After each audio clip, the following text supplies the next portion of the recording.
Nous sommes en train de poursuivre notre prise de conscience de Christ en nous. Il y a des clés qui sont données pour commencer à voir le surnaturel de Dieu se manifester. Parce qu'à la vérité, tu es un homme du surnaturel. Ton père surnaturel est ton père. Tu es de sa classe, de sa nature. Tu es un être surnaturel. Et tu dois accepter ces choses par la parole de Dieu et la foi. Quand la parole a dit, la foi doit venir. Il dit que lorsque la révélation est tombée, elle t'appartient à toi. C'est à toi d'y travailler, toi et tes enfants. Et donc nous sommes sur la série qui consiste à dire, manifeste la vie que tu as reçue. Cette vie-là pour laquelle Dieu t'a laissé sur la terre, c'est la raison pour laquelle tu es là. Cette vie-là doit être visible. Christ en nous, c'est la révélation que Paul est venu nous donner. Il dit en effet, Dieu a voulu faire connaître la glorieuse richesse de ce mystère parmi les non-juifs, c'est-à-dire les païens. Nous, qui ne sommes pas juifs au départ. Christ en nous, l'espérance de la gloire. Ça peut paraître anodin, ça peut paraître banal, ça peut paraître basique, ça peut paraître déjà entendu. C'est vrai, mais si c'est basique, banal, déjà entendu, est-ce qu'aujourd'hui, quand on te voit, on voit Christ? Si on ne voit pas encore Christ, mon frère, ma soeur, tu l'as entendu, mais tu ne l'as pas compris. Et Dieu nous ouvre une fenêtre par sa grâce, afin que chacun de nous, avec l'aide de Dieu, l'assistance du Saint-Esprit, nous puissions comprendre, en pratique et commencer à expérimenter. La gloire, comme ça a été dit, c'est Dieu lui-même. Quand il a conçu l'homme, esprit, âme et corps, il a posé dans cet esprit-là le Saint-Esprit qui habitait dans l'esprit de l'homme et l'homme était en capacité d'être l'image de Dieu. Quand ce Saint-Esprit est parti, la Bible dit que tous ont péché et ont été privés de quelque chose qui s'appelle la gloire de Dieu. Or, ce qui a quitté l'homme, c'était le Saint-Esprit. Puis les hommes ont avancé sans gloire de Dieu. Et après, ils sont arrivés. Moïse a demandé à la voir. Dieu lui a dit que ce n'était pas pour lui. Malgré tous les miracles, Dieu a dit à Moïse non. Et puis quelqu'un est venu. On a appelé Jésus le Christ. Et lui, il dit en Jean 17, verset 22, qu'on dit, « Je t'aurais donné la gloire que tu m'as donnée, afin qu'ils soient un, comme nous sommes un. » Donc les hommes ont récupéré ce que Moïse voulait. Ce qu'on est en train de dire là, vous savez, je sais que c'est un peu différent. Je sais que tu as peut-être déjà entendu ce message une ou deux fois, mais il faut que ce soit effectif pour l'Église. Parce qu'à la vérité, c'est ce que le monde attend. À la vérité, c'est ce que la nation attend. Quelqu'un dit Amen. Tu as reçu quelque chose et cette chose doit maintenant être visible. Donc si tu vas dire à quelqu'un, Jésus est venu, il va te répondre, montre-moi qu'il vit en toi. Et je dois le démontrer. On a divisé les chrétiens en deux catégories. Deux catégories, ceux qui sont conscients de cette réalité et ceux qui n'en sont pas du tout conscients. Donc on a vu Jacob qui a dit dans Genèse 28 à partir du verset 16, il dit certainement l'Éternel est en ce lieu et moi je ne le savais pas. Certainement Dieu habite en moi et moi je ne le sais pas. Ouais. Beaucoup d'entre nous sommes dans cette catégorie et par la grâce de Dieu ça va changer. Pourquoi prendre conscience de Christ en nous? Je vais peut-être en citer deux ou trois, mais la vérité c'est pour toutes les raisons. Raison numéro une, pour pouvoir vivre la vie que Christ nous a donnée. Jésus a dit je vous donne ma vie. Frère, est-ce que c'est la vie là que tu vis? Comment on peut être dans la défaite, dans l'apitoiement, dans la dépression, dans le manque, dans tout ce que nous vivons, tout ça, alors que Christ a donné sa vie, la vie qu'il avait dit je donne ma vie. Et on a dit que cette vie, c'est pas que la respiration, la qualité de vie pour laquelle il a quitté le ciel. Il dit de riche qu'il était, il s'est fait pauvre pour que nous soyons enrichis. Donc dans la vie qu'il nous donne là, il est attendu de nous que nous soyons la tête et non la queue. Ce que nous vivons, il est attendu qu'on n'en prête pas, mais qu'on prête aux nations. Est-ce que c'est ce que nous vivons?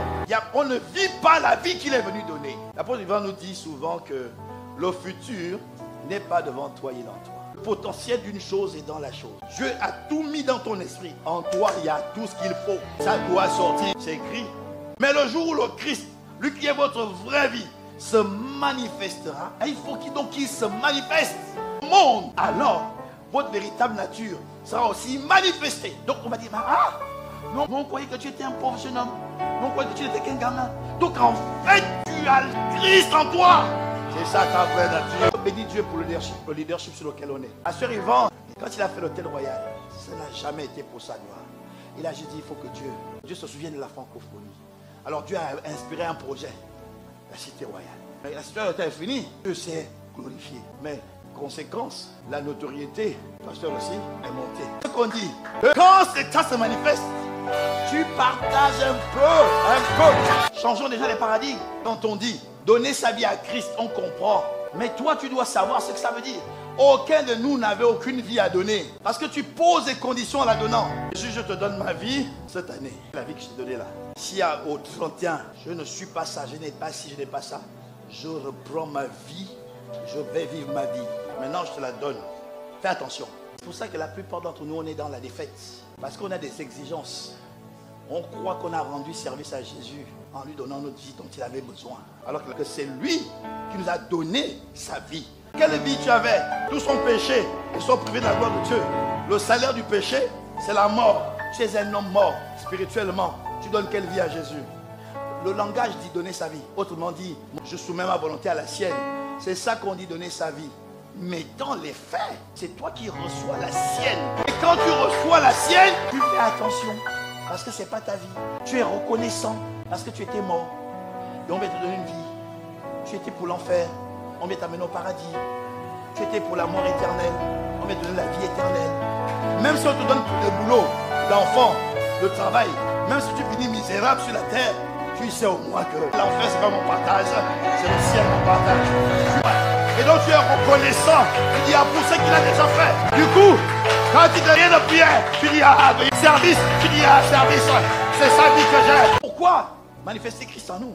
Afin de manifester sa nature, il faut que ça sorte. C'est ce que 2 Pierre 1 nous dit. Pierre 1, 3 et 4. Comme sa divine puissance, c'est lui qui fait sa divine puissance, nous a donné tout ce qui contribue à la vie, à la piété, au moyen de la connaissance. Plus tu le connais, plus tu vas vivre sa vie. Moi, la connaissance de celui qui nous a appelés par sa propre gloire et par sa vertu. Et après, il va dire, lesquels nous assurent tout ça, de sa part, les plus grandes et les plus précieuses promesses, afin que par elles, vous deveniez participants de la nature divine. C'est-à-dire que tu es comme Dieu. On a dit, tel il était, nous sommes. C'est vrai que le Dieu Tout-Puissant, il est éternel, omniscient, omniprésent, omnipotent. Ça, c'est vrai. Mais tu hérites quand même de ses attributs. Tu hérites, peut-être omniprésent, omnipotent, là, dans cet état. Mais tu hérites au moins de son cœur. Un cœur d'amour, un cœur compatissant. Tu hérites au moins de la justice de Dieu. C'est ta justice. Tu hérites au moins de la sainteté de Dieu. C'est ta sanctification. Tu hérites de son amour. Tu hérites de ces choses. Vous n'avez pas compris que vous avez des attitudes qui vous coûtent cher. Dieu dit, par amour, quand tu deviens enfant de Dieu, le Saint-Esprit ne dépose pas une goutte d'amour dans ton cœur. Il dit, il répand l'amour de Dieu dans ton cœur. Comme l'amour de Dieu est répandu dans ton cœur, et que c'est l'abondance du cœur que tu parles, il est naturel que tes actes soient des actes d'amour. Pourquoi? Parce que Dieu a impacté ton cœur par abondance d'amour. Tu veux fonctionner à grande nature. Tu veux détester les gens. Tu crois que c'est plus facile de détester quand ton enfant dit non? C'est plus difficile. Fais la paix avec quelqu'un, tu te sens... Jusqu'à ce que tu le fasses, tu ne sais pas que tu es sous un poids, sous une douleur, sous une souffrance. Le jour où tu fais la paix, tu te sens bien. Pourquoi? Tu viens de récupérer la nature. Regardez, Dieu a tant aimé le monde qu'il a fait quoi? Donner son fils. L'amour de Dieu a consisté à donner son fils. Dieu a prouvé son amour alors que nous étions pécheurs. Toi tu fais comme Jacob. Je ne m'aime pas. Pourquoi? Je ne suis pas marié. Dieu ne prouve pas son amour en guérissant les gens. Dieu ne prouve pas son amour en donnant du travail aux gens. Il prouve son amour en donnant. Premier point, pourquoi est-ce qu'il est important de manifester Christ en nous? Simple raison, afin que tu puisses faire des exploits. On chante souvent là. Il dit, avec Dieu, je ferai des exploits. Autrement dit, sans Dieu, je ne ferai aucun exploit. C'est pas ça? Combien de fois tu as chanté ça? Est-ce que tu allais chercher Dieu pour faire des exploits? Peut-être à ton voisin, mais comment tu peux dire avec lui, tu fais des exploits et puis tu fais comme Jacob, comme ça? Arrête de jouer à Jacob. Ne joue pas à Jacob. Je suis ton Dieu, je serai avec toi, je te bénirai, t'accompagnerai partout. Si tu es mon Dieu, où est le pain? Où sont les habits? Bon, Jean 4,4. Vous, petits enfants, vous êtes de Dieu. Et vous les avez vaincus. Pourquoi est-ce que vous les avez vaincus? Parce que celui qui est en vous est plus grand que celui qui est dans le monde.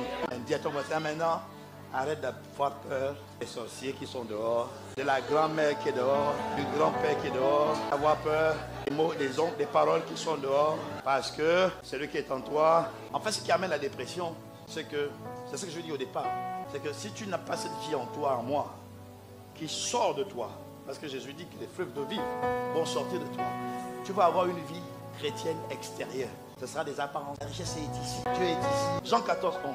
Croyez-moi. Je suis dans le Père.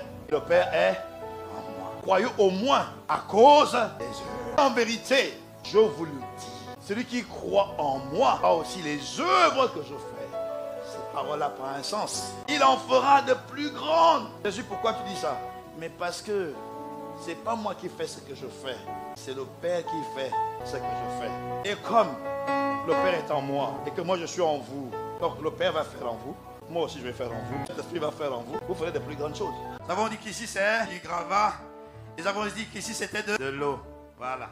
Et la remarque que nous avions faite, c'est que personne n'a dit ce sont des petites bouteilles. On a tout désigné par le contenu.